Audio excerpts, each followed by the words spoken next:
Imbas banjir yang melanda kawasan Kaligawe, Semarang, Jawa Tengah, jalur kereta api di perlintasan Kaligawe, Semarang ditinggikan 30 cm sepanjang 800 meter.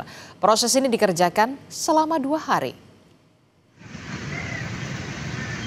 Puluhan pekerja konstruksi jalur kereta api PT Kereta Api Daop 4 Semarang pada Senin malam mulai melakukan pembenahan jalur kereta api di perlintasan Kaligawe Semarang yang sempat terimbas banjir.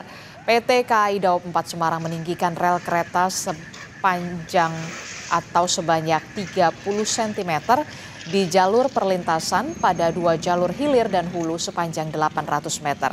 Pengerjaan dilakukan malam hari selama 2 hari dan arus lalu lintas kendaraan dialihkan ke jalan lain.